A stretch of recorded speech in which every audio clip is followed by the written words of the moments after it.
Escolas estaduais do Rio Grande do Sul seguem em recuperação com recursos próprios. Apenas 2 unidades não têm previsão de retorno. Paraná realiza imunizações nas escolas. Iniciativa busca ampliar cobertura vacinal no estado. Brasil é prata no surf feminino. Tatiana Weston Webb faz história ao conquistar primeira medalha na modalidade. Rebeca Andrade inspira meninas em Guarulhos. Cidade natal da atleta promove a ginástica artística. Brasil está na final olímpica do futebol feminino. Seleção brasileira venceu Espanha por 4-2 nesta terça. Kamala Harris escolhe vice na chapa. Governador de Minnesota será companheiro da democrata na corrida presidencial. E você vai ver ainda. Bruna Alexandre faz história. Catarinense disputa Olimpíada e Paralimpíadas em Paris 2024. Essas e outras notícias a partir de agora no Piques News.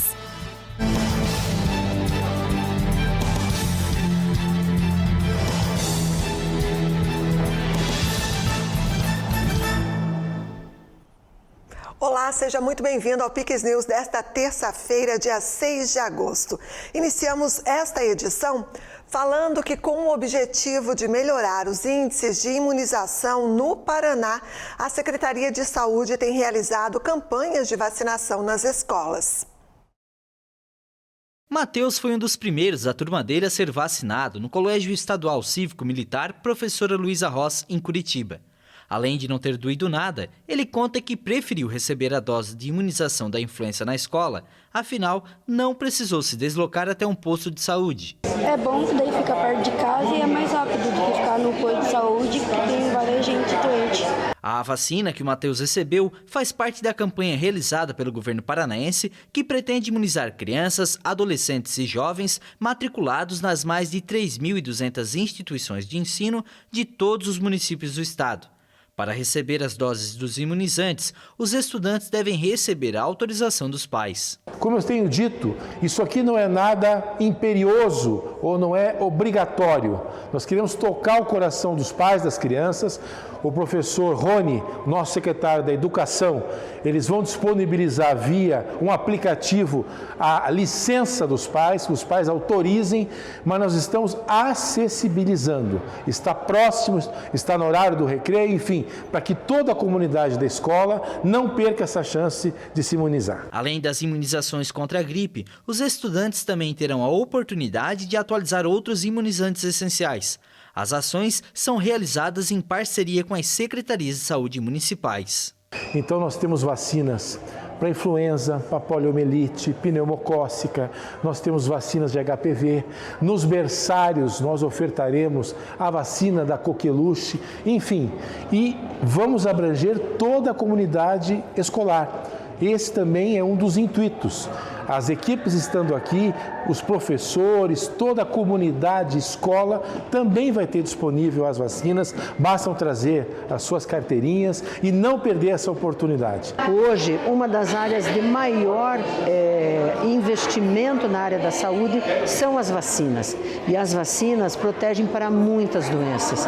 Só que cada vacina tem um esquema diferente, porque as doenças são diferentes. Tem uma idade para dar, tem um período, tem um número de doses, reforço.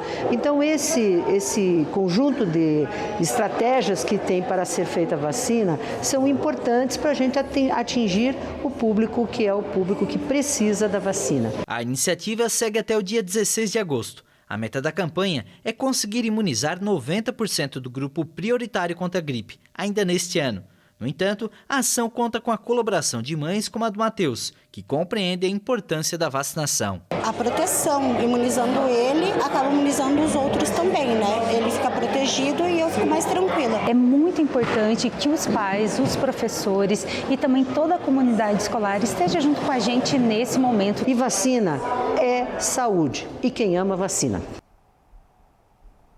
E a Polícia Civil cumpriu nesta terça-feira 42 mandados de busca e apreensão contra uma organização criminosa acusada de falsificação de documentos públicos. Mandados foram cumpridos em São Paulo, Mogi das Cruzes e Mauá, em uma operação que conta com o apoio da Polícia Civil de São Paulo e um trabalho colaborativo entre as forças de segurança estaduais. A ação policial envolve 29 mandados de prisão preventiva, além dos 42 mandados de busca e apreensão. Segundo a polícia, a quadrilha falsificava documentos em nome de serventuários de juízes do Tribunal de Justiça do Paraná. O grupo tentou movimentar mais de 200 milhões de reais.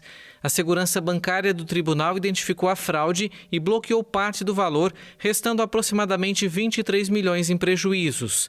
A investigação foi iniciada em setembro de 2023, após o TJ Paraná identificar as fraudes no sistema. A operação revela a complexidade e a sofisticação das ações dos criminosos, que utilizaram técnicas avançadas para enganar o sistema. Os suspeitos poderão responder pelos crimes de falsidade ideológica, falsificação de documentos públicos, invasão de dispositivo informático, estelionato eletrônico e participação em organização criminosa. O governo de Santa Catarina anunciou que vai convocar novos agentes para a perícia criminal. 98 novos agentes aprovados em concurso público serão chamados pela Polícia Científica. A medida faz parte do compromisso da administração estadual em reforçar a segurança pública e aprimorar os serviços de perícia criminal no estado, reforçando a justiça e também a cidadania. Os novos agentes passaram por um rigoroso processo seletivo que incluiu provas teóricas, testes práticos e avaliações psicológicas, demonstrando a capacidade técnica e aptidão para o desempenho das funções. A integração desses profissionais ao quadro da Polícia Científica busca suprir a demanda crescente por serviços de perícia, contribuindo significativamente para a celeridade das investigações criminais em Santa Catarina. Os treinamentos intensivos começam na próxima semana. O governo gaúcho anunciou que 2.320 escolas estaduais retomaram as aulas presenciais após as enchentes de maio. Foram investidos quase 130 milhões de reais na recuperação das instituições afetadas. Após 3 meses das enchentes, 2.320 escolas estaduais retomaram as atividades presenciais, beneficiando cerca de 735 mil estudantes em todo o Rio Grande do Sul. Entre essas, 32 escolas estavam funcionando de forma remota, híbrida ou em regime de revezamento. A informação foi divulgada nesta segunda-feira, durante coletiva de imprensa no Centro Administrativo Fernando Ferrara, em Porto Alegre, com a participação das secretárias da Educação, Raquel Teixeira, e de Obras Públicas, Isabel Mate. Com a crise climática, nós criamos repasses extras de 20 milhões, de 20 mil, 40 mil e 80 mil, dependendo do tamanho da escola e do tipo de estrago que ela teve. Então, essa cota de 20, 40 e 80 mil para as escolas, nós já fizemos 3 repasses. Para viabilizar o retorno, o governo estadual investiu mais de 129 milhões de reais. Os recursos foram distribuídos em diversas frentes: 51 milhões em autonomia financeira para 636 escolas, 18 milhões para merenda escolar em 2.280 escolas, 40 milhões em mobiliário e equipamentos e pouco mais de 19 milhões em obras de infraestrutura. Um sistema de acompanhamento em tempo real foi criado para monitorar a situação das escolas afetadas. Nós notamos uma movimentação muito grande de alunos. Alunos saindo de áreas afetadas para áreas não afetadas. O litoral aumentou muito o número de alunos, tanto que nós estamos construindo já esse segundo semestre 2 novas escolas em Capão da Canoa. Estamos acompanhando a migração dos alunos, mas alguns alunos migraram para outros estados.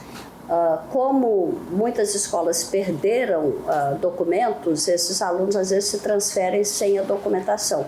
Mas, no geral, o quadro está até melhor do que a gente esperava, melhor do que poderia ser. A gente acha que temos hoje 735 mil alunos em sala de aula, hoje nas aulas presenciais, de um total de 750 mil. Então, a gente também acompanha isso diariamente. Das 1.103 escolas estaduais impactadas pelas enchentes, 18 ainda permanecem fechadas. Dessas, 16 devem retomar as atividades presenciais até 12 de agosto.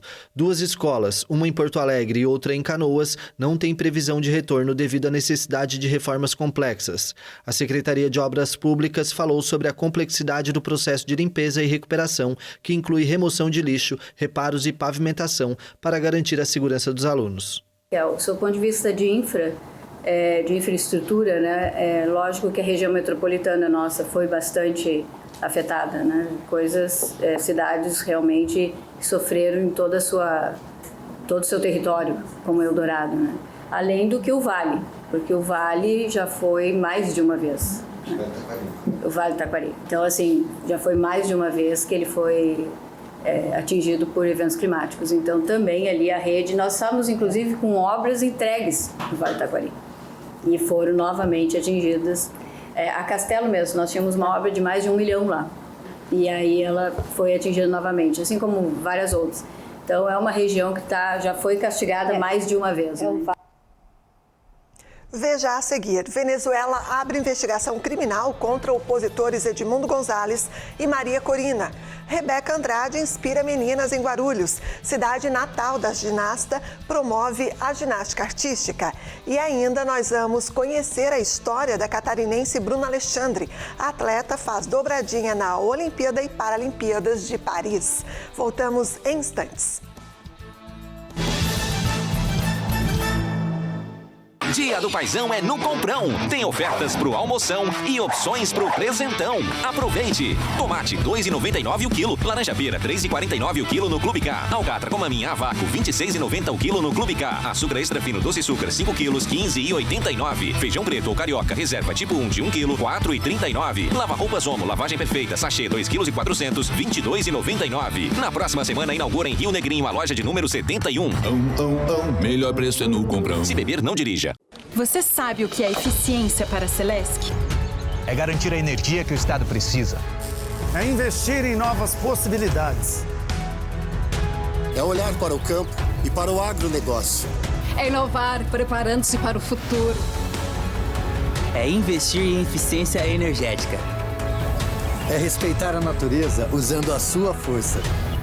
É melhorar a vida de quem vive aqui. Celesc é mais energia para os catarinenses. Estamos de volta agora às 8h14.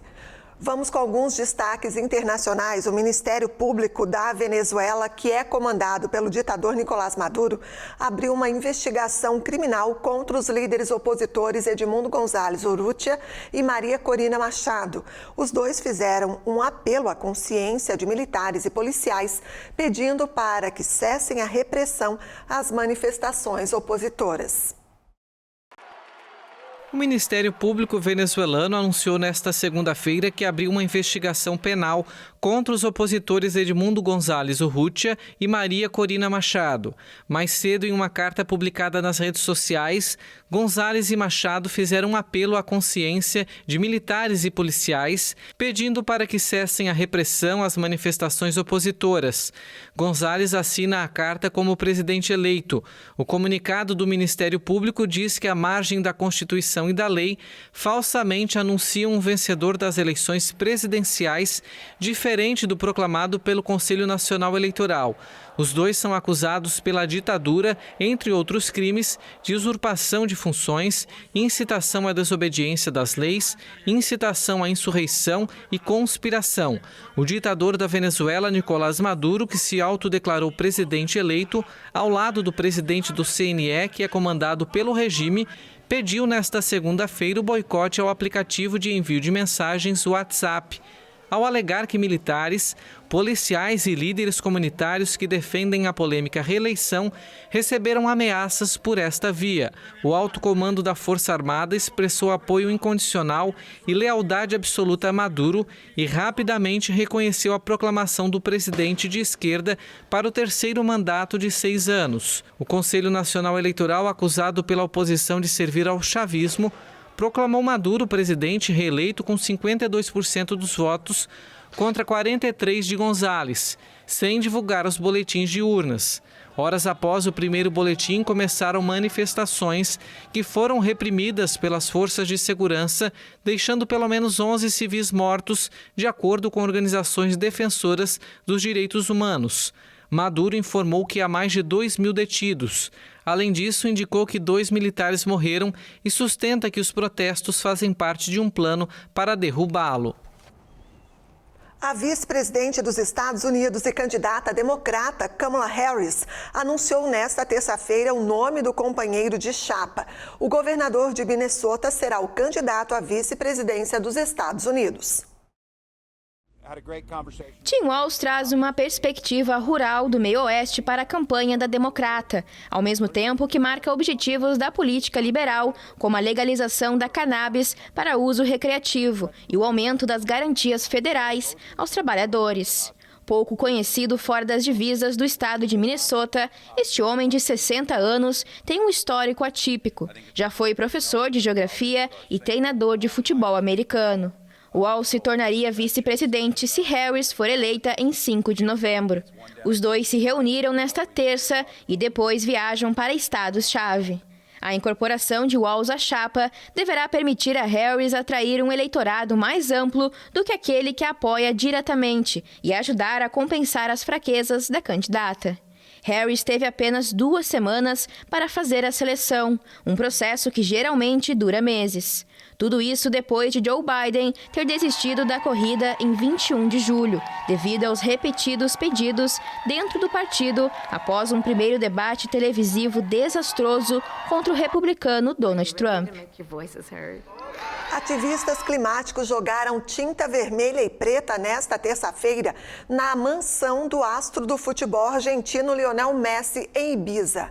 O objetivo do ato é chamar a atenção para a responsabilidade dos ricos na crise climática. Membros do grupo Futuro Vegetal divulgaram um vídeo em frente à casa na costa oeste da ilha espanhola Ibiza. Em um comunicado, o grupo alega que queria destacar o papel dos ricos na crise climática, atacando a mansão que afirmam ser uma construção ilegal. O Futuro Vegetal citou um relatório da Oxfam de 2023, no qual consta que o 1% mais rico da população mundial gerou a mesma quantidade de emissões de carbono em 2019 que os 2/3 mais pobres da humanidade, apesar de serem precisamente as pessoas mais vulneráveis e que sofrem as piores consequências da crise. O astro do futebol argentino, atualmente no Inter Miami, nos Estados Unidos, teria comprado o imóvel em 2022 de um empresário suíço por cerca de 12 milhões de dólares. A imprensa espanhola noticiou que a mansão não possui certificado de ocupação, que deve ser emitido por um órgão governamental para atestar que está em condições de ser habitada, já que várias construções no país foram feitas sem permissão. A tempestade Debby, que ameaça o sudeste dos Estados Unidos com inundações catastróficas, provocou 4 mortes. O fenômeno tocou a terra na Flórida como um furacão de categoria 1, antes de enfraquecer e se tornar uma potente tempestade tropical. Após deixar 4 mortos na passagem pela Flórida, no sudeste dos Estados Unidos, a tempestade tropical Debby chegou à Geórgia e ameaça provocar inundações catastróficas. 2 das vítimas, uma motorista de 38 anos e um adolescente de 12 anos, que viajavam juntos em um automóvel, morreram em um acidente no condado de Dixie, no noroeste da Flórida, na noite de domingo. De acordo com as autoridades locais, a mulher perdeu o controle do veículo devido às más condições climáticas e colidiu com uma barreira de proteção. Em outro acidente de trânsito, um homem de 64 anos colidiu o caminhão contra um muro e, após a cabine se soltar, caiu em um canal perto de Tampa. A 4ª vítima era um adolescente de 13 anos que foi atingido por uma árvore. Debby tocou a terra na Flórida como um furacão de categoria 1 em uma escala de 5, antes de enfraquecer e se tornar uma potente tempestade tropical. O presidente de Bangladesh dissolveu o parlamento nesta terça-feira. Esta era uma das exigências da mobilização estudantil que levou à renúncia e fuga da primeira-ministra do país. A decisão do presidente era uma exigência chave da mobilização estudantil que levou à renúncia de Sheikh Hasina, que fugiu do país após mais de um mês de manifestações violentas. Os militares tomaram controle da nação de 171 milhões de habitantes. E tanto os estudantes como o principal partido da oposição pedem agora que sejam convocadas eleições dentro de 3 meses. Um dos líderes do principal movimento estudantil pediu que Muhammad Yunus, Prêmio Nobel da Paz em 2006, dirija o governo interino. Não se permitirá nenhum outro governo que não seja proposto pelos estudantes e o povo. Dissemos que não vamos permitir nenhum governo dirigido ou apoiado pelo Exército, nem nenhuma equipe B do governo fascista. Não aceitaremos nenhum governo antipopular. Yunus, de 84 anos, é conhecido por ter tirado milhões de pessoas da pobreza graças à entrega de microcréditos aos mais vulneráveis e havia afirmado que com Hasina, Bangladesh era um país ocupado. Em uma declaração enviada à AFP, o economista disse estar disposto a assumir a liderança de um governo interino e se declarou comovido pela confiança dos manifestantes. Os protestos, que deixaram centenas de mortos, começaram após a reintrodução de um polêmico sistema de cotas que reservava mais da metade dos empregos públicos a determinados grupos da população.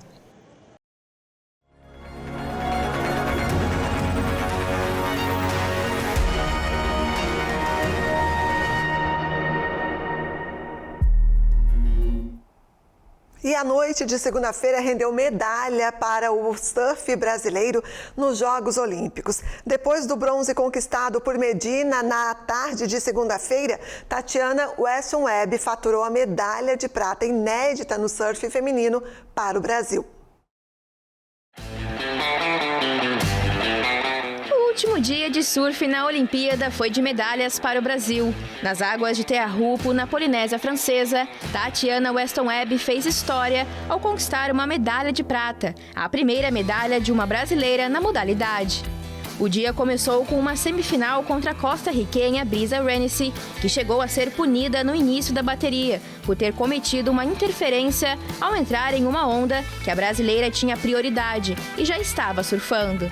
A nota 13,66 garantiu a vaga na final, enquanto a adversária somou apenas 6,17. Na grande final, Tati enfrentou a americana Caroline Marks em uma bateria tensa, que começou com ondas fracas. Quando o mar cresceu, a atual campeã do mundo pegou um ótimo tubo, pontuando 7,50, totalizando 10,50 com outra onda. A gaúcha, criada no Havaí, tinha um 5,83 e precisava de 4,68 para assumir a dianteira. Na última onda, Tati conseguiu um 4,50, totalizando 10,33, apenas 0,17 atrás da americana. A medalha de bronze ficou com a francesa Joanne Defay. E a terça-feira também foi agitada nas Olimpíadas. Após 16 anos, o Brasil está na final olímpica no futebol feminino. A seleção brasileira venceu a Espanha por 4-2 nesta terça em uma partida brilhante. Marta, suspensa, não jogou, mas vai poder voltar para a final contra os Estados Unidos. 16 anos depois, a seleção feminina de futebol está de volta à final olímpica. As meninas do Brasil se viram diante de um desafio colossal: a Espanha, atual campeã do mundo e time com algumas das melhores jogadoras da atualidade. Com extrema aplicação tática e grandes atuações individuais, o Brasil contornou com a lambança da goleira Cata Cole, que chutou a bola nas costas da zagueira para abrir o placar aos 6 minutos de jogo. Depois de perder várias oportunidades, o Brasil ampliou nos acréscimos da primeira etapa com Gabi Portillo e foi para os vestiários com uma vantagem considerável. No segundo tempo, as chances continuaram aparecendo, até que Adriana fez o terceiro e deixou a amarelinha muito perto da vaga. A Espanha até tentou um abafa no final da partida e fez o gol de honra com Paredes, mas Caroline fez o quarto aos 46 com um toque cheio de malícia por baixo das pernas da goleira. Com os acréscimos de 15 minutos, a Espanha voltou a diminuir, mas não foi o suficiente para uma reação. 4-2 Brasil. A grande final será no próximo sábado, justamente contra as americanas, algozes das finais de 2004 e 2008. Os Jogos Olímpicos são um misto de sentimentos e a terça-feira em Paris, para o Brasil, foi repleta deles. Alegria, ansiedade, sufoco, desilusão, muita emoção. Caímos em algumas modalidades e avançamos em outras, como no vôlei feminino, por exemplo, que venceu a República Dominicana por 3-0. O Brasil avançou com facilidade para as semifinais do vôlei feminino nos Jogos Olímpicos, vencendo a República Dominicana nas quartas de final. A equipe comandada por Zé Roberto Guimarães teve um início desafiador, ganhando o primeiro set por 25-22, mas dominou os sets seguintes, vencendo por 25-13 e 25-17. Gabi, a camisa 10, foi a maior pontuadora com 20 pontos, seguida por Ana Cristina com 14. Esta foi a quarta vitória consecutiva da seleção feminina de vôlei por 3-0 nos jogos. No vôlei de praia, Evandro e Arthur encerraram sua participação. A dupla brasileira, que vinha com 100% de aproveitamento, enfrentou a dupla número 1 do mundo, os suecos Herman e Helvig, e perdeu por 2-0 com parciais de 21-17 e 21-16. O Brasil agora deposita suas esperanças em Duda e Ana Patrícia, que enfrentam a dupla da Letônia. No skate feminino, Dora Varela foi a única brasileira a avançar a final no skate park, terminando em quarto lugar com uma pontuação de 89,14. O ouro ficou com a australiana Arisa Trell, que alcançou 93,18 na última prova. A competição de skatepark masculino será disputada nesta quarta-feira com os brasileiros Pedro Barros, Luigi Cini e Augusto Acchio. Na canoagem, Isaquias Queiroz e Jack Godman se classificaram para a semifinal da categoria C2 500 metros da canoagem de velocidade e vão brigar por medalha na próxima quinta-feira. No atletismo, Rafael Pereira avançou nos 110 metros com barreiras após uma repescagem acirrada, terminando com um tempo de 13 segundos e 54 centésimos. Luiz Maurício quebrou o recorde sul-americano no lançamento de dardo, alcançando 85,91 metros. No salto à distância, Eliane Martins e Lissandra Campos foram eliminadas, com Eliane sofrendo uma lesão na última tentativa e Lissandra alcançando 6,2 metros, marca insuficiente para avançar. E também nesta terça-feira, a seleção brasileira de handebol feminino entrou em quadra e perdeu para a Noruega por 32-15, em jogo válido pelas quartas de final da competição. No basquete masculino, os meninos do Brasil também estão fora dos Jogos Olímpicos.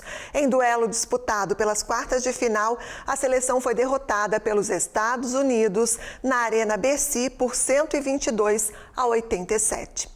E agora nós vamos conferir como está o quadro de medalhas nessas Olimpíadas. Estados Unidos, neste momento, ocupa a primeira colocação no quadro de medalhas, com 86 conquistadas, 24 de ouro, 31 de prata e 31 de bronze. Na segunda colocação está a China, com 22 medalhas de ouro, 21 de prata e 16 de bronze, totalizando 59 medalhas. Em terceiro lugar, a Austrália, com 35 medalhas conquistadas, 14 de ouro, 12 de prata e 9 de bronze. Na quarta colocação está a França, com 13 medalhas de ouro, 16 de prata e 19 de bronze, num total de 48 medalhas. E o Brasil ocupa a 17ª posição, com 13 medalhas conquistadas, 2 de ouro, 5 de prata e 6 de bronze. Lembrando que os jogos terminam no próximo domingo. Até lá, muitas competições ainda virão, muitos brasileiros, é claro, e a gente fica aí na torcida para os nossos atletas. E por falar em atleta, o desempenho histórico de Rebeca Andrade nos Jogos Olímpicos inspira várias meninas na cidade natal da ginasta. A atleta virou referência em Guarulhos, promovendo a ginástica artística.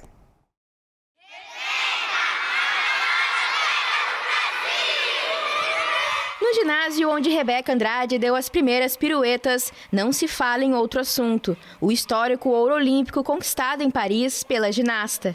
A campeã olímpica chegou à Academia Bonifácio Cardoso, em Guarulhos, aos 4 anos, graças à tia Cida, que trabalhava na cozinha do local, sede de um projeto social e esportivo da prefeitura da cidade. É uma coisa que há pouco tempo atrás, há uns 6 anos atrás, 7, a gente não imaginava isso. Uma ginasta brasileira, né, tá lá no topo do pódio. Então, hoje é uma ginasta guarulhense, que é a atleta mais premiada de todos do Brasil, né, entre homens, entre mulheres. Então, é um orgulho imenso. E pensar que saiu daqui, que eu vi ela aqui pequenininha, é uma emoção enorme, não dá nem para explicar. Os treinamentos da ginasta chegaram a ficar em risco por conta da situação financeira da família e a falta de dinheiro para o transporte. Mas ao ver a capacidade de Rebeca, os irmãos mais velhos passaram a se oferecer para acompanhá-la em uma caminhada de 2 horas até os treinos. Vários troféus e fotos de Rebeca estão espalhados pelo ginásio, além de um mural colorido com o rosto dela que inspira meninas e adolescentes formadas nas instalações. É uma alegria, né? Uma oportunidade muito grande, porque saber que ela começou onde eu tô aqui, onde eu tô agora, e com a mesma técnica, é muito inspirador. Com um ouro conquistado na segunda-feira, Rebeca elevou para 4 o número de medalhas em Paris 2024, 3 anos depois de ter aberto o caminho em Tóquio 2020, com as 2 primeiras medalhas para a ginástica feminina do Brasil. Quando a catarinense Bruna Alexandre começou a jogar tênis de mesa, nunca pensou que seria uma atleta olímpica. Para uma menina que perdeu o braço após o nascimento, parecia um sonho inalcançável. Mas ela nunca deixou de treinar e agora disputa a primeira Olimpíada e a 4ª Paralimpíada em Paris. Bruna Alexandre se tornou em Paris a primeira atleta do país a disputar os Jogos Olímpicos e Paralímpicos no mesmo ano. A atleta do tênis de mesa perdeu o braço logo após nascer e o desempenho de excelência no esporte parecia um sonho inalcançável, mas ela nunca se intimidou. É muito difícil classificar para os Jogos Olímpicos. No Brasil tem muitas meninas, né? A concorrência é muito grande. É diferente do Paralímpico, que não tem muita, né? Mas eu acho que essa minha carreira hoje eu tenho 29 anos e nesses 22 anos jogando tênis de mesa eu consegui realizar esse grande sonho que é jogar os Jogos Olímpicos. Bruna, de 29 anos, integra a equipe brasileira de tênis de mesa que perdeu na segunda-feira para a Coreia do Sul. Outras atletas já conseguiram realizar anteriormente o feito de disputar os 2 eventos. A polonesa Natália Partka abriu caminho na modalidade ao ser a primeira a se classificar para os Jogos Olímpicos e Paralímpicos de Pequim 2008. A australiana Melissa Tepper repete também agora em Paris a dupla experiência vivida no Rio e em Tóquio. Sim, Natália definitivamente foi uma das precursoras em abrir os portões para que fosse possível disputar as Olimpíadas e Paralimpíadas. Ela foi inspiração para mim mesmo. É realmente incrível ver Bruna agora participando. É uma atleta fantástica. O sonho olímpico começou para a Bruna quando um treinador de Criciúma, cidade natal dela em Santa Catarina, a convidou aos 7 anos para treinar com o irmão. Apaixonada por esportes, ela não pensou 2 vezes e acabou conquistada pela modalidade, apesar das dificuldades enfrentadas por perder o braço direito devido a uma trombose. Hoje, a mesa-tenista diz que uma outra modalidade foi o segredo para o sucesso.